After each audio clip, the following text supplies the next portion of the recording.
Okay, so today I wanted to talk about why my preference is for a male-led relationship. Now, as a woman, I am perfectly comfortable actually being a woman. I'm not like the feminists who get all angry about the fact that they actually have a vagina and that I don't know why, but for whatever reason, they think that it's not good enough. You know, and you can see it in their behavior, because they get really nasty and aggressive. They're not feminine at all. Like, the whole name feminism is a complete misnomer, just in general. And so, it's all well and good to have the same rights as men. You also have to take the same responsibilities as men, though. And there has been a severe lacking in the moral buildup of women's character in our society. So what you have is you have all these privileges and rights given to women, but none of the responsibility or limitations placed on them like had been in the past. And so you have all these women rejecting motherhood, rejecting family, rejecting being a wife, and they end up miserable and they're neurotic. And I gotta tell you, as a woman, I know I'm fucking neurotic. like my future husband here, he was like, you cook? You clean?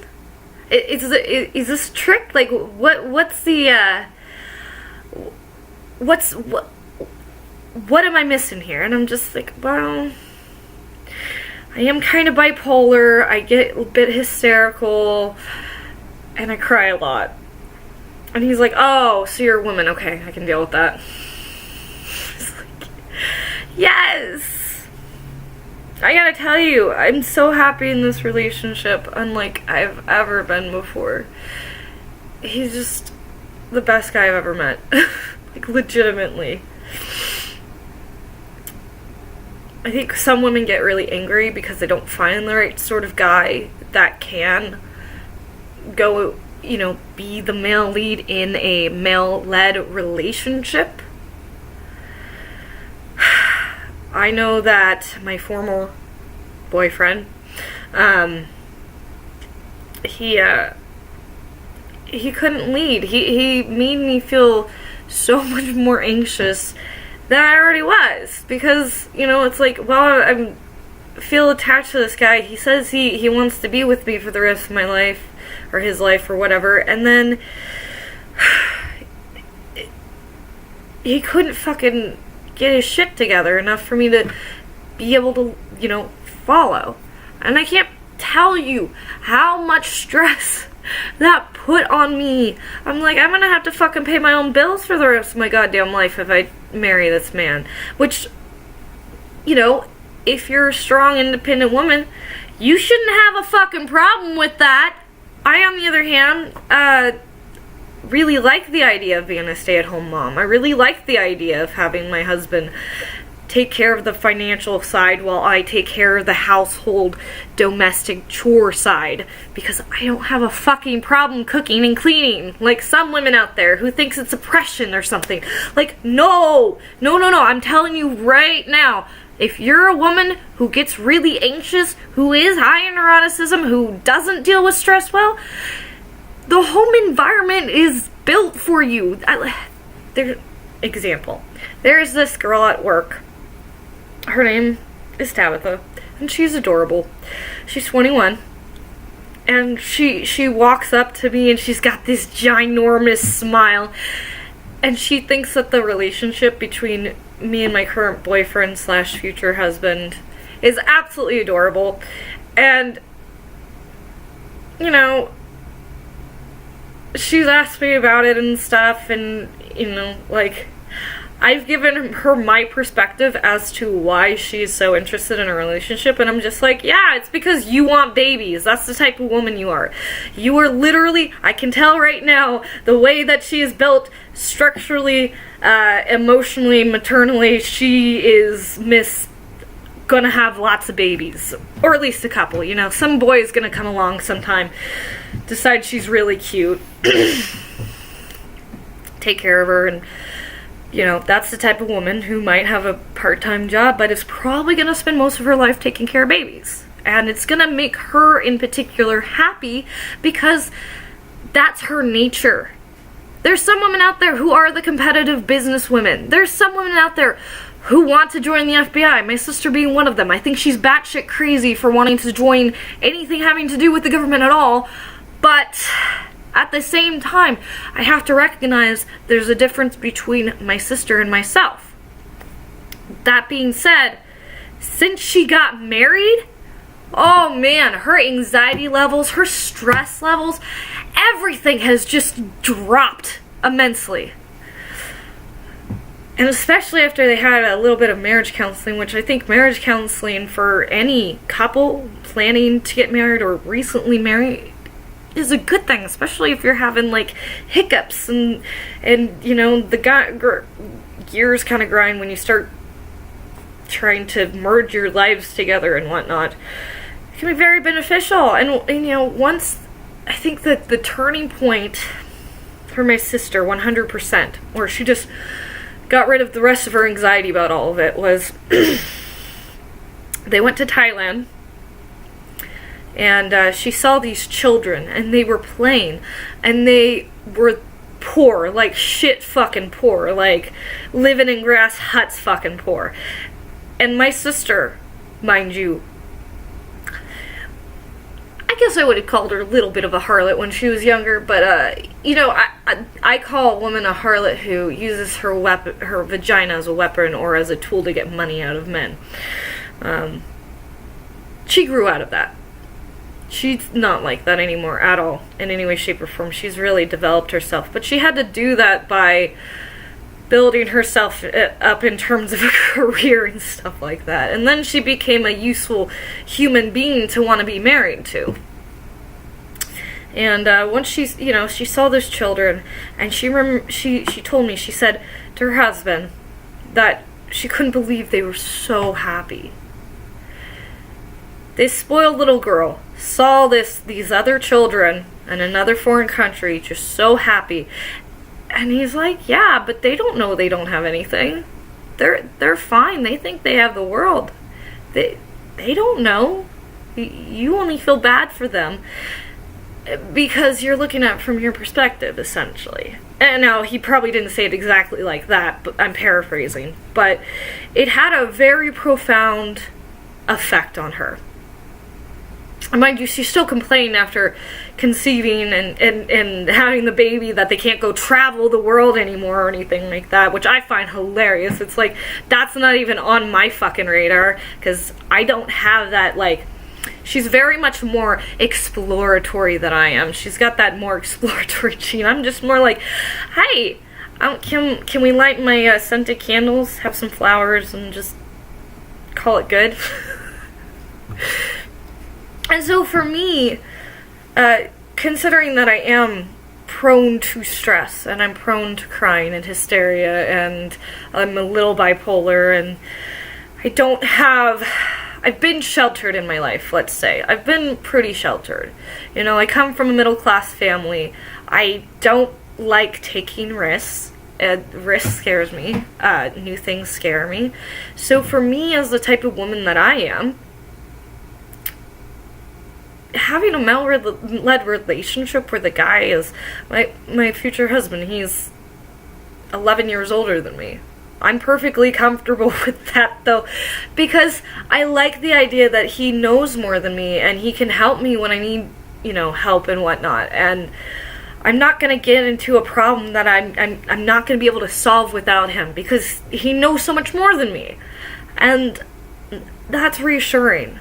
You know, especially with how stressed out I get. I like the idea of having a partner to rely on. You know, and especially considering he has no fucking problem working.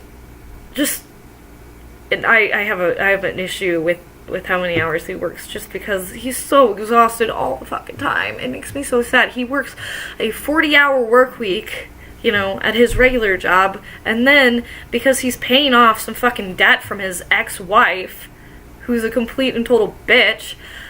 He's got this second job at Walmart, and that's how we met.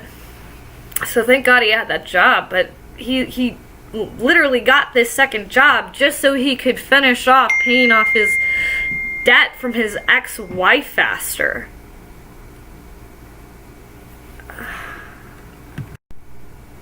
So anyway, I don't have a problem with working 40 hours a week. I've done it. I do it currently. I don't mind working hard. I also find the work environment very stressful. I have a tendency to get stressed very easily. We had a gentleman come in over to the customer service the other day.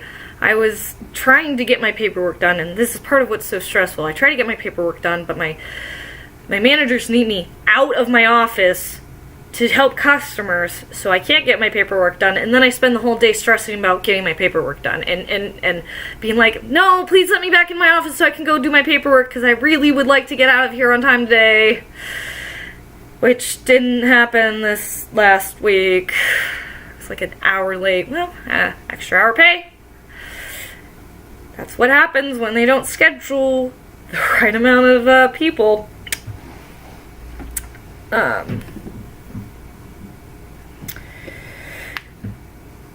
But we had this customer, and he was really angry because we had an issue the night before with ringing up a iTunes gift card or something like that. And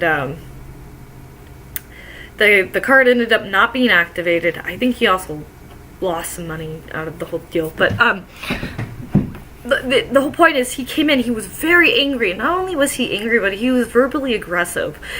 And he was being very loud, and mind you, it's me and my manager is about as small as I am, and far thinner, and an older woman, and far more anxious than I even am. And he was scaring both of us, because we're two small, very small women, and this guy was very tall, very loud, and very verbally aggressive. I was very happy that we have a self-check host who was over there helping another customer, and when I came out and this guy started yelling at me, I couldn't answer the question or anything. I walked over to the other side for a big, tall self-check guy, because I was just like, I don't want to fucking deal with this. This is not my forte. I don't like loud, aggressive people and stuff. And so that is one of the reasons why I just say I'm not cut out necessarily to do all the stuff associated with having a career, because I don't have the emotional fortitude the same way that, my future husband does. If he was in that situation, it probably would not make him scared. You know what I mean? It legitimately frightened me a little bit. And I know, if that guy wasn't gonna hurt me, there was no way, but afterwards my manager was just kind of and she's small tiny little woman, she started talking about our gun, we have to do shooter safety courses once a month. Basically the idea is you either run away, you hide, or if you're trapped, you defend yourself, and that's the whole thing. And she was just saying that she was worried because, that guy was being aggressive, and there seems to be an increase in shootings and blah, blah, blah, and all that stuff. And so, for women, it can be very, very stressful. And, I've never been able to handle stress very well. I don't deal with stress well. I shut down when I have to deal with stress. It's only through sheer force of will that I've managed to build myself up enough to have this, customer service position at the current job that I work at. My future husband, on the other hand, doesn't get stressed out like that. He is actually on a higher level than me in terms of the customer service thing. If I talk about my manager, the little woman, he has the same position she does. But, you know, he's a guy, he's got testosterone, and that type of shit just wouldn't scare him. You know, we had our main manager, Marvin, walk up from the back to come talk to this guy because he was so upset and just angry and stuff. And Marvin just walked up to him, no blinking, no nothing, just, yep, gonna deal with it. I like that. I like having that around. I like the calm assertiveness that comes with having a guy, you know, who has responsibility.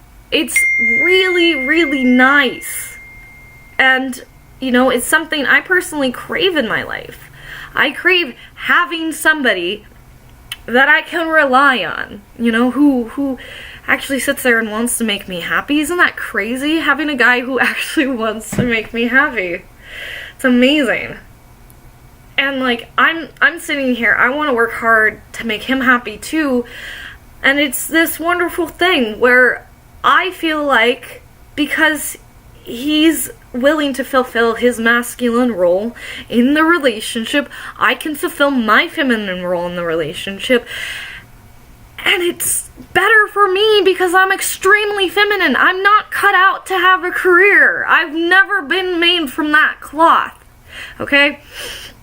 I'm more like my mother in that I get very anxious and depressed and, you know, and stressed out really easily. And I find so much more stability in a home environment. The other thing I really like about my boyfriend, my future husband here, is he's got a vision for the future, and he actually has a way of getting there, you know, like, he wants a log cabin or something out in the middle of the woods, and a nice big family, and, you know, a several, you know, bedroom house to fill up with kids, and all the things that I want. And the thing is that he sits there and he goes, oh yeah, look at all these websites that have land listings, and look at all these dome houses and wood cabins, and oh, I think maybe the dome idea would be better because I could do all the work myself and we wouldn't have to spend the extra money to have a crew come out and put it together, and just stuff like that. It's amazing because I can't even fathom what has to go into that. And he's just like, yep, we need to save for this amount of years, and, you know, oh, if you provided that extra $300 a month you were talking about, that's like an extra, I don't remember if he said $3,000 or $4,000 a year or something like that, or more. Probably more than that. He might have said something like 5 or 6K, something like that. But, you know, wait, I could probably do that math real quick. Now I'm curious. You know what I mean? Like,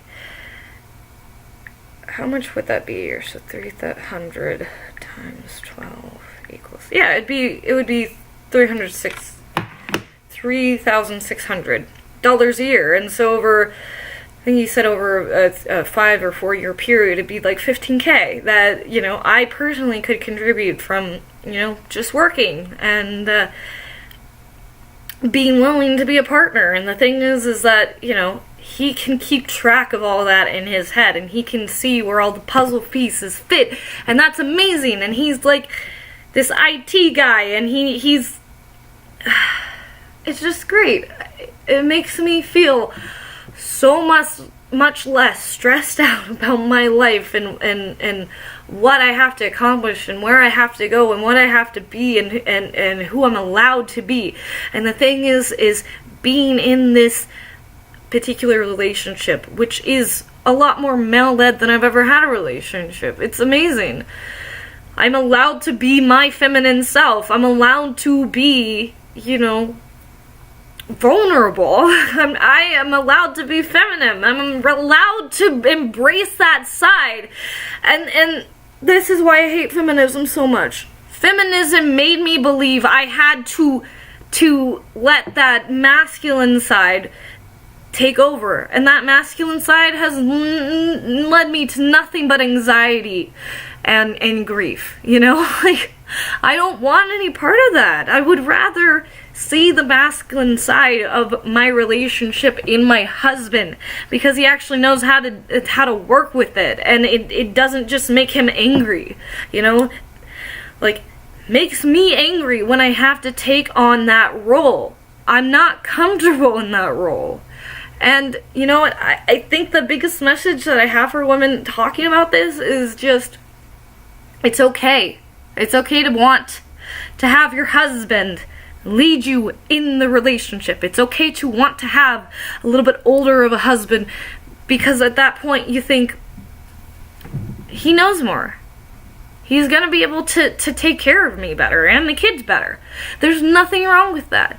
As long as you're willing to work hard with him and allow yourself to be led, you know? Like, the biggest issue that I can see, other than her being pure evil, with my boyfriend and his ex-wife, she wanted complete fucking control. He has all these amazing ideas. He's like, yeah, I could have land and the house of my dreams and all this stuff and have it all paid off in the next 5 to 10 years. So by the time that I'm 35 and the time he's 45, we could have a permanent settled position. And all we'd have to do is pay property tax every year, you know? Like, that's amazing! That's fucking amazing! And his ex-wife was just like, no! We're moving to Portland! Oh, we're not gonna leave the dogs down in California for 2 or 3 weeks while we find a place that allows dogs. You have to buy a house immediately, because I can't go without my dogs. And for really disgusting reasons, which I'm not gonna get into. But, yeah. It's just bad. Yeah, no, it's bad. And I think it's a healthier position for men to be in, too. You know, like, if a woman is willing to let herself be led by her husband, there's a lot less chance that she's out sleeping around on him, like, quite frankly. You know, like, if you really want to inspire trust in your man, you need to let him lead. And I know that that's, like, a weird thing, but that's kind of what our roles are meant to be biologically. Men were the ones who were supposed to go out, risk getting killed, to bring back meat and other resources, you know, to the tribe and their family and stuff. And the woman then took the meat, cooked it, and distributed the stuff. This is how it has always worked, and you see this play out in the way that men and women interact all the time, in the politics that women and men want to engage in and stuff like that. And it's misleading, and I think it's wrong. All these things, like the feminism, that want to twist and pervert our human nature, okay? Like, we have to be accepting of our human nature. We can't get away from it. I have a vagina. I have female hormones. I speak like a woman. I think like a woman. I am a woman, right? I can't escape my biology. And so, my preference is, instead of feeling like a victim of my biology and struggling against it and trying to be something that I am not, I would rather see the masculine in my partner, see the feminine in myself, and have that dance together in unity, you know, and not have to shove my femininity down because I have to survive.